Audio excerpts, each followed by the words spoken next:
Então, esse perfil aí diferente. Antes da gente falar do Palmeiras, vamos falar do Danilo.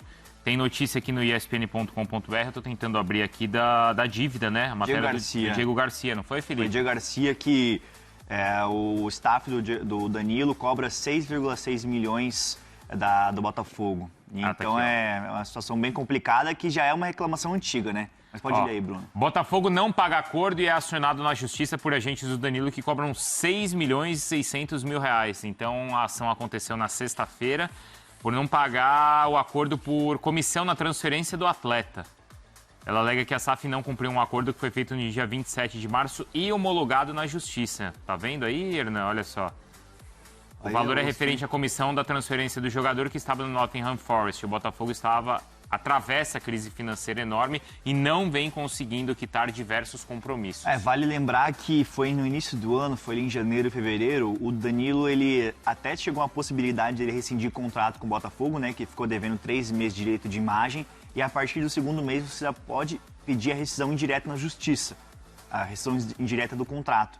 E aí teve essa possibilidade, até foi se falado no Palmeiras, no suposto interesse, mas depois o Botafogo correu para quitar essa dívida e agora está em dia, assim, podemos dizer, com o Danilo. Nesse caso, Bruno, a dívida é com os empresários que cobram, então, a comissão aí de 6 milhões de reais.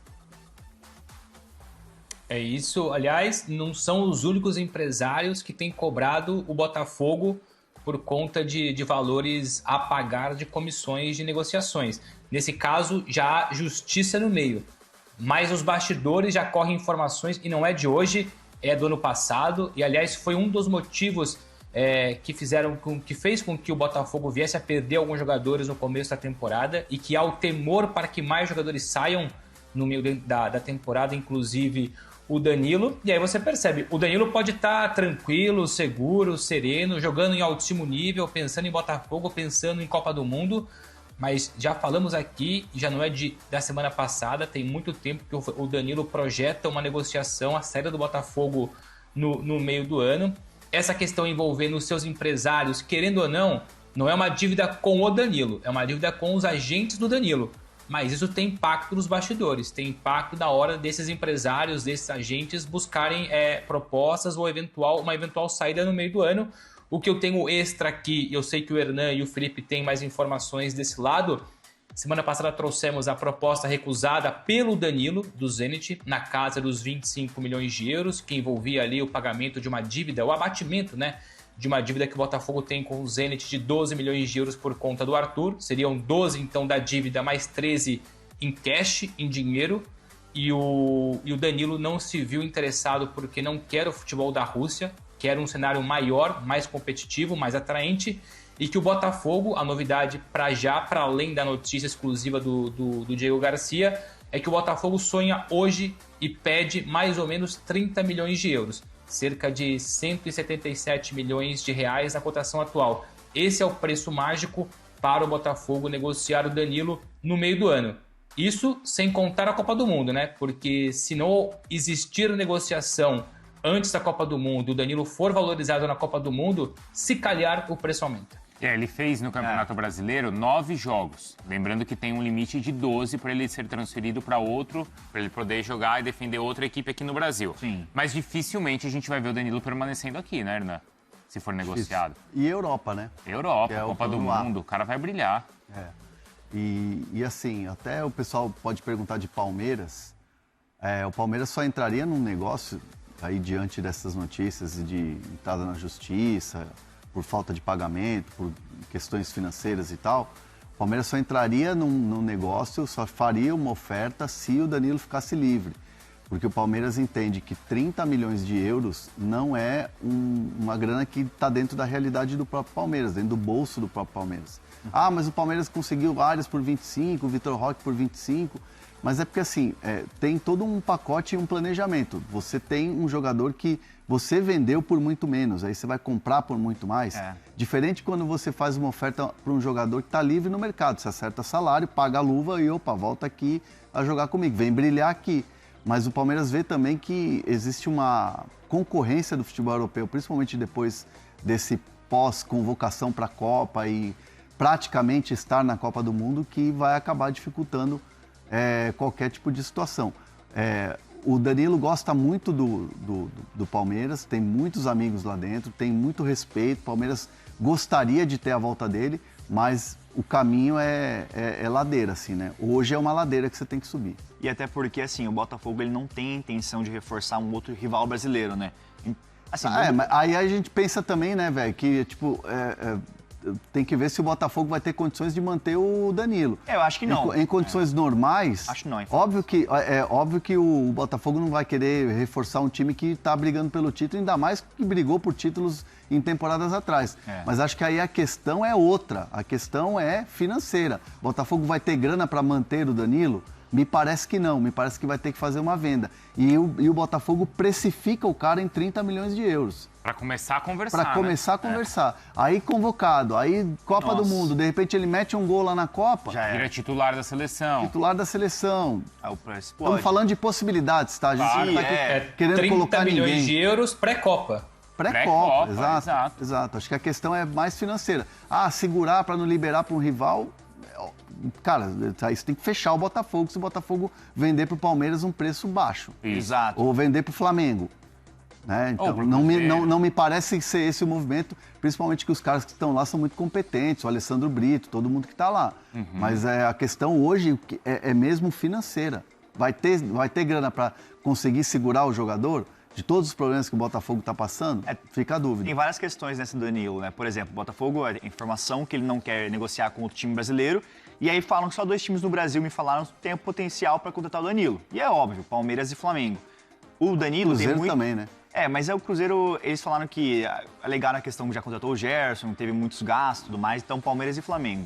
E aí quando se fala em Brasil, o Danilo tem muito carinho pelo Palmeiras, como o Hernão trouxe aqui, Flamengo é um rival do Botafogo, então o Botafogo não quer reforçar. E o Danilo, ele tem a intenção de voltar ao futebol europeu. Então soma tudo isso, mas a ver, como o Bruno Andrade trouxe aqui, como vai ser esse pós-Copa. Ele pode se valorizar, um time gigante pode querer contratar ele, Sim. Então tem todas essas variáveis. Porque o Ricardo mandou aqui, não tem nada de 30 milhões que o Botafogo tá falido, se oferecer 15 ele já vende. Meu amigo, se alguém oferecer 15, se o mercado souber que por 15 você contrata o Danilo, fica uma fila de gente querendo comprar. Aí o valor do cara vai subindo por conta da procura. É isso. Não é isso, Hernan? Então, você tem contrato com um jogador. Beleza, o staff do jogador está cobrando você na justiça. Isso aí é uma discussão à parte. É outra coisa, isso aí. Isso aí é uma outra questão. Duvido que você vai dar de presente, entre aspas, um jogador assim por 15 euros. Exatamente. Aí você tem que fechar o Botafogo. Não vende por 15. Não vende, gente, você acha? Tem gente querendo pagar 40, mesmo você vai vender por 15, com diversas dívidas. Sim, não é, Bruno? Sim. É só recordar o que nós trouxemos semana passada. Os 25 milhões de euros do Zenit até se mostraram ali, enfim, até foi uma ideia que o Botafogo topou conversar, mas nunca 100%. E nem foi pra frente por conta do Danilo. Mas essa oferta do Zenit de 25 tinha ali o abatimento dos 12 do Arthur. Era um esquema diferente. Agora, e aqui não é informação, tá? É opinião, mas é uma opinião meio óbvia e meio clara. Eu acho muito improvável, para não dizer impossível, o Botafogo, mesmo com diversas dívidas, vender o Danilo por 15 milhões de euros. Não faz sentido. E tem uma coisa que é importantíssima, a gente sempre relembrar aqui o torcedor, relembrar quem está assistindo a gente, numa negociação, quem dá a palavra final é o jogador. Não adianta. Então, assim, pode vir o Zenit, pode vir o Krasnodar, pode vir, sei lá, a MLS pro Botafogo. E se pro Botafogo for uma coisa vantajosa, bater no Danilo, o Danilo falar, cara, não quero, não vai ter negócio. É o que aconteceu com o Zenit. Beleza, é interessante, bacana, pô, valor, abater o que a gente tem do Arthur lá, porque não se sabe quando vai receber.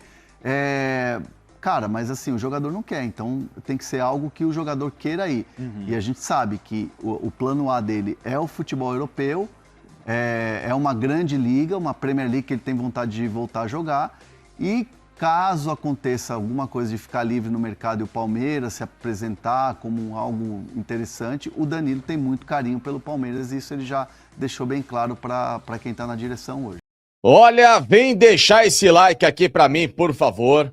Quero muito que você deixe muitos likes hoje aqui, tá bom? Pra gente desabafar um pouquinho em relação a esse jogo do Palmeiras, em relação a essa vitória. O Palmeiras tudo bem, segue na liderança do campeonato, vitória importante para não deixar o Flamengo colar, porque o Flamengo tá ali, ó, de olho no Palmeiras na competição, tem jogo a menos, tem confronto direto, as coisas podem mudar logo em breve, mas o fato é que, nossa senhora, que sufoco para ganhar desse Atlético Paranaense em casa. Tudo bem que o Atlético faz uma boa campanha na competição, se vencesse, poderia entrar no G4, tá tudo bem, mas, gente do céu, um segundo tempo que tem nome e sobrenome em relação a todo o desenho contrário ao que o torcedor do Palmeiras esperava, né? E isso chama-se Murilo. Para não falar que teve quase um resquício de Felipe Anderson agora no final, né? Porque o que ele entrou de novo, e eu já falo, o Felipe Anderson, ele é o 12º jogador de qualquer adversário, menos do Palmeiras.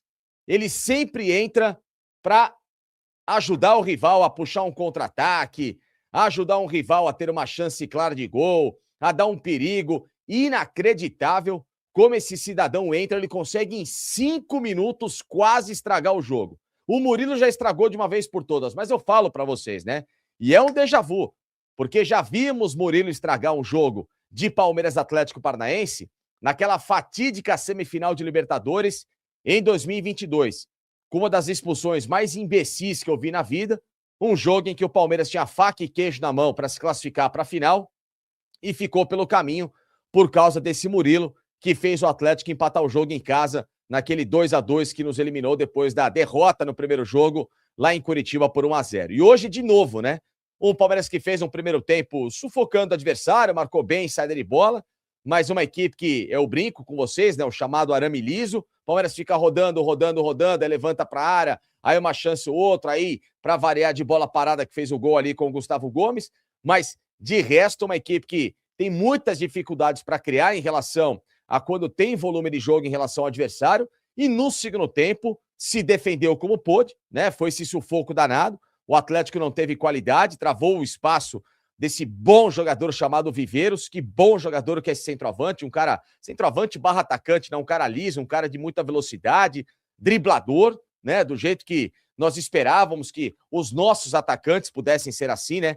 Dribladores de velocidade, desde que jogassem em suas respectivas e melhores posições, e isso não aconteceu, né? Porque, de novo, afunilando o jogo Arias, afunilando o jogo o Alan, o Palmeiras não consegue ter profundidade. Pelo menos desse jogo dá para se tirar uma coisa positiva. Eu gostei muito, para variar, da participação do Arthur. Eu acho que não restava nem antes e nem agora dúvidas de que ele tem que ser o lateral titular do Palmeiras, né? Porque viver de improviso e principalmente de ver esse tal de Kelvin jogar, graças a Deus que não vimos esse Kelvin em campo, isso é um alento, né, para o torcedor de não olhar um atleta tão baixo de qualidade como é esse Kelvin, e o Arthur é um menino que joga muito bem, obrigado, né? Então, enfim, vamos deixar o quê? Eu tenho a meta aqui de 2.000 likes para essa live hoje, tá bom? Então eu quero chegar a 2.000 likes nessa live, conto muito com vocês por aqui, vou deixar aberto aqui o monitor para saber se vocês estão colaborando com os likes ou não. Então vamos rapidinho,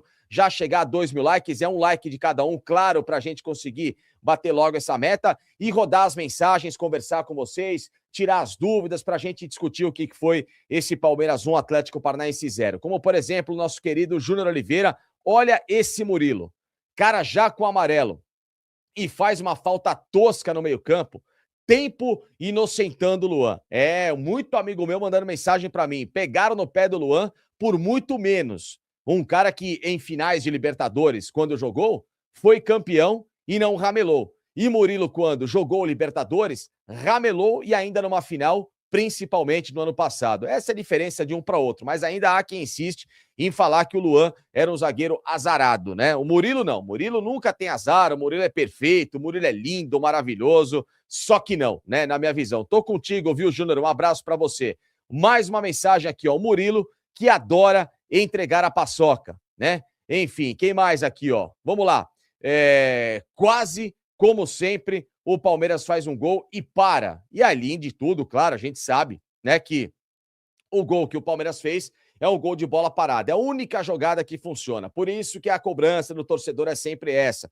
Uma equipe com apenas um recurso de jogada, quando pegar um adversário melhor, vai se complicar. Tá sendo pouco. O Palmeiras está dando sorte com esse tipo de jogo. Não é um jogo que tem passado confiança. É uma pontuação que tem sido na conta do chá. Já diriam os mais velhos. Na conta do chá. É suficiente? Não. Não é suficiente. A gente sabe que, infelizmente, futebol depende de qualidade e depende de versatilidade. Quem vive jogando apenas por um recurso, quando enfrenta um adversário melhor, ainda mais um Flamengo, que é uma equipe muito competente nesse tipo de trabalho, pode se complicar e perder campeonato como foi ano passado, entendeu? Vamos lá aqui, ó. Olha aqui, ó, a revolta do José. Dane-se, Murilo, assim não dá, velho. Quer jogar contra, pede pra sair. Pois é. Felipe Anderson tentando soltar a paçoca. Ele soltou a paçoca, que o Atlético não aproveitou, né? Vamos lá, mais uma aqui, ó. Felipe Anderson. Que bosta. Todo jogo ele entrega uma. Eu concordo com você também, né? Um jogador que não tem a... E aí a gente olha para o banco de reservas e fica de novo aquela questão, né? Não se dá minutagem para quem precisa, não se desenvolve jogadores que poderiam ajudar esse meio-ataque do Palmeiras. Eu falo especificamente do Larson, falo especificamente do Luiz Pacheco, 2 meninos que a gente não sabe o que eles podem ser com a camisa do clube. Vamos tentar ver. Ou para a gente ter raiva lá na frente, ou para a gente ter uma grata surpresa, como foi com o Alan, como foi com outros jogadores, né, que vieram da base e ajudaram demais o Palmeiras. Vamos tentar ver quem são esses jogadores, mas não acontece. A insistência é sempre naqueles que ramelam jogo após jogo. E é irritante demais a gente acompanhar, infelizmente, Felipe Anderson vestindo a camisa do Palmeiras, né? Vamos lá aqui, ó, mais uma. Muito obrigado para você, André Chicão. Quem mais aqui, ó? Vitor Rocha aqui reclamando, claro, do nosso querido e sempre muito lembrado Felipe Anderson também. O nosso amigo aqui, ó, o Jadilton, não dá para se empolgar com esse futebol. É isso, não dá para se empolgar com esse futebol. Porque, infelizmente, não passa confiança. O Palmeiras tem vencido jogos nessa conta do chá. Nessa conta do chá. Jogando por uma bola, aí é esse sufoco danado, até o final o torcedor não sabe o que vai acontecer. Enfim, é muito perigoso viver com esse tipo de recurso. Uma equipe que tem muita capacidade, viu, o torcedor Ameba, viu, o torcedor Enzo, você que só critica, ou no caso, né, o trabalho de quem fala a verdade, você que é um amendoenzo e abelista, você que é um crefísio da vida, viu, quando a gente fala isso aqui, que o time tem qualidade e que ele pode jogar mais, é pelo bem do time, viu, ô trouxa? Entendeu? Viu, tonto? Quando a gente fala aqui, é porque todo mundo entende nessa live que o Palmeiras tem capacidade para jogar muito mais. Ninguém aqui tá criticando para depreciar time, ô seu trouxa. É muito pelo contrário, entendeu? É como o gloriosíssimo aqui, nosso amigo Jadilton, nesse exato momento, dizendo essa mesma coisa, tá bom? Vamos lá aqui, ó. O nosso amigo Luiz Colasso. De novo, o Palmeiras acaba jogo no sufoco, dependendo de Deus e todo mundo para salvar. Tava desenhado que o Murilo ia fazer uma cagada, só o Abel que não vê. E o Roque, por que não entrou antes? Por causa que, infelizmente, como o Palmeiras ficou um time completamente retraído, não teria, obviamente, posse de bola para jogar em função de um atacante como o Vitor Roque. Viveria desse sufoco, desse bumba meu boi. Então, matou aí a expulsão do Murilo, pelo menos 20 minutos para a gente acompanhar um pouquinho mais do Vitor Roque no Palmeiras, o que é uma pena, né? Porque é um jogador que todo mundo sabe que é fundamental na equipe para se tornar, claro, muito mais competente, tá bom? O Felipe da Cruz aqui, ó, culpa desse sufoco é do João Martins, que manteve o mesmo time no primeiro tempo com o Murilo amarelado e não o tirou. E aí ele foi expulso. E aí, boa pergunta, meu caro Felipe da Cruz. Você colocou um ponto muito interessante. Lá em Barranquilha, né? O que aconteceu no primeiro tempo? Quem que foi um jogador que tomou cartão amarelo? Vocês lembram? Eu lembro para vocês. O Arthur. Não é verdade? O Arthur levou um cartão amarelo em Barranquilha, na estreia da Libertadores, no primeiro tempo. O que aconteceu na volta no intervalo? O senhor Abel Ferreira sacou o moleque para colocar esse péssimo Kelvin. Não aconteceu nada. Piorou o setor. No jogo seguinte, Kelvin titular. No outro jogo, Kelvin titular. E aí, a pergunta que o Felipe coloca aqui, muito bem feita, aí ó, eu quero chegar à meta de 2.000 likes. São 2.000 likes, se você vai concordar com esse questionamento, por gentileza, 2.000 likes, tá bom? 2.000 likes. O Palmeiras no banco tem 2 zagueiros, certo? Bruno Fux e o Benedetti, que quase, ainda bem que o Viveiros agarrou o braço dele ali na hora do pênalti, que não foi, tá? O Palmeiras tem 2 zagueiros no banco, ou seja, se você sacar um zagueiro, você tem pelo menos 2 jogadores daquela posição de origem para entrar em campo. Beleza? Beleza. Você tem um prejuízo que ele é bem diminuído. Agora, se você não tem um lateral esquerdo de origem, de ofício, no banco, e o único que você tem está amarelado em campo, mas é um bom jogador, por que você saca o jogador para improvisar um caneludo no lado esquerdo do campo, sendo que ele é destro, que no caso é o Kelvin? Vocês sabem por quê? Porque existe panelismo no Palmeiras. Porque ele ainda impera. E não é o Paneleiros o nosso programa aqui, que todo dia aqui, ó, de segunda a sexta, entra aqui nesse QR Code, Foi o que eu disse TV para você me acompanhar lá a partir de agora, 11h30 da manhã. Para quem não acompanhou, já estreamos, tá aqui, ó. Assista Paneleiros de segunda a sexta, 11h30 da manhã. Vou deixar esse banner aqui para vocês, tá? E não é o nosso programa Paneleiros, é o panelismo do Palmeiras. O que é o panelismo do Palmeiras? É a insistência com jogadores considerados falsos líderes de elenco, que dentro de campo não tem nenhum tipo de responsabilidade e comprometimento tático e técnico com o que o Palmeiras exige, mas que continuam sendo escalados por tempo de casa e por essa meritocracia imbecil que só o técnico do Palmeiras entende que tem que ser justificada. Ou seja, num jogo como hoje, a pergunta do nosso amigo foi muito perspicaz. Parabéns para você. Por que eu falo que essa pergunta ela é perspicaz? Porque essa pergunta mostra que você colocar a culpa e você crucificar ou você queimar, como faz muito o Abel Ferreira, a molecada, é muito fácil. E você abrir mão de um zagueiro que tem tempo de casa, mas que não entrega mais nada, você tem um outro peso de análise. E hoje, dentro desse critério que foi utilizado em Barranquilha, tinha que ter sido aberto mão desse jogador. Porque ele é um jogador que, invariavelmente, com 11, já se complica sozinho. Né? Num jogo em que o Palmeiras tem domínio, digamos assim. E imagina com um adversário, com um bom atacante como tem o Kevin Viveiros jogando em cima dele. Era normal que esse cara ia levar um baile no segundo tempo. No pouco que o Atlético fez no primeiro tempo, cartão amarelo. E na primeira escapada do Atlético no segundo tempo, mais um cartão amarelo. E com justiça. O árbitro foi bem demais no jogo, em expulsá-lo, porque ele fez 2 faltas idiotas no ataque do Atlético Paranaense. Então é isso que se cobra no Palmeiras. Essa meritocracia, essa manutenção de você valorizar aqueles que precisam jogar, como o Arthur precisa jogar. Pô, ele faz uma jogada no primeiro tempo ali, que ele dá um drible de calcanhar no lateral da equipe do Atlético, eu falei, caramba, meu, que moleque ousado. É isso que eu quero ver no Palmeiras. Linha de fundo. Jogador que vai buscar o jogo. Jogador que vai atacar. Jogador que merece os nossos elogios aqui na live.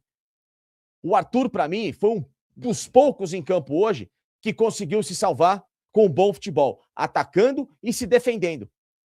Porque no segundo tempo o Atlético teve que mudar. Vocês viram que o Atlético mudou a estratégia deles? Eles estavam tentando atacar pela direita, nas costas do Arthur, não conseguiram. E mesmo com um a mais, e com um bom jogo que fazia o Arthur lá pela esquerda, eles passaram a jogar no lado direito da defesa do Palmeiras e lado esquerdo deles. Ou seja, isso mostra que o zagueiro / lateral agora do Palmeiras, no caso o Arthur, que é um lateral esquerdo, esse é um jogador que começa a passar um pouco mais de confiança para o time e também para o próprio adversário. Qual é a confiança que ele passa? Pô, eu não vou jogar muito nas costas do menino porque ele é bom jogador. Eu vou ter que criar alternativa de jogo. Vou jogar por dentro, vou jogar pelo outro lado, mas o menino tá bem. Hoje não dá para atacar por aqui. Então, por isso que eu peço esse like, se você concorda com o Arthur, com esse bom jogador que o Palmeiras precisa da minutagem. Como tem que dar minutagem pro Luiz Pacheco, pro Larson, por exemplo. Tá? Vamos lá. Entrou Emiliano Martínez. Fez um jogo que não comprometeu, tá certo? Não comprometeu. Não vou aqui também falar mal do cara se o cara não comprometeu. Agora, por que o Lucas Evangelista teve que ser reserva dele? Quem que tem entrado melhor recentemente e quem que pode fazer essa função justamente para você ganhar meio campo? Quando você tem um jogador a menos, o que você precisa? Diminuir as infiltrações. Para diminuir a infiltração, eu não vou sacar um atacante apenas, como fez o Palmeiras. Eu preciso, claro, ganhar 3 jogadores no meio campo. E o Palmeiras não fez isso. Ele abriu mão de um atacante para colocar um zagueiro, sendo que ele poderia ter colocado o Evangelista. E aí você ganharia aquela trinca que evitaria o Atlético Paranaense começar a te sufocar, porque se você faz um muro de 3 jogadores na linha intermediária, o Atlético vai ficar muito menos próximo ao gol para tentar empatar do que o que aconteceu no segundo tempo. E na escalação titular da mesma forma. Por que não o Evangelista hoje? Por que não guardou o Ramon Sousa para o segundo tempo? Por que não jogou John Arias com o Alan e com o Flaco Lopes, então? E você ganha uma trinca de meio campo. Por que não tentar um diferente? Por que você não soltar o Andrés para ser um armador? Para você ter qualidade justamente nesse passe final. Para você não ficar vivendo com a ausência de um jogador para armar o jogo, né? Porque o Flaco não é um armador, o Flaco é um ponta de lança. Ele tem que jogar entre o último homem e o armador. Ele é um cara que vai circular por ali, o ponta de lança, tá? Ele vai ficar acompanhando a movimentação ou dar espaço em relação ao centroavante. Ele não tem que armar jogo. No Palmeiras ele arma jogo. E isso tá errado, não é a dele armar. Ele não é armador, ele é um finalizador que vai ajudar a abrir espaços nessa região intermediária, dependendo sempre de meias. E hoje era um jogo em que, se você tem mais um meia, em vez de você ficar rodando essa bola de um lado para o outro para ficar cruzando na área, o Palmeiras ia passar muito mais tempo com esse último passe melhorado. Para que o Flaco Lopes, para que o John Arias, para que o Alan se jogassem, claro, nos seus respectivos lados em que precisam atuar, o Alan pela esquerda por ser canhoto e o Arias pela direita por ser destro, para você ganhar profundidade. Para você alargar o campo com o Atlético Paranaense e estimular, inclusive, a presença dos laterais, em especial do Arthur, que é um menino que, se você passar a jogar, prestem atenção no que eu vou falar. Se o Arthur passar a ter estímulo, passar a ter um companheiro nessa ponta esquerda para conversar com ele, o Palmeiras vai ganhar uma grande alternativa. E escutem o que eu estou falando. E o Piquerez vai ter que rebolar para voltar, hein? O Piquerez vai ter que rebolar para voltar. Porque se o Palmeiras começar a desenvolver esse Arthur como lateral ofensivo, um cara de chegada de linha de fundo, de bom passe, o Palmeiras pode descobrir um bom lateral. E escutem o que eu estou falando. Só que para isso, ele precisa ter um menino ou alguém que jogue com ele pela ponta esquerda. E esse cara é o Alan.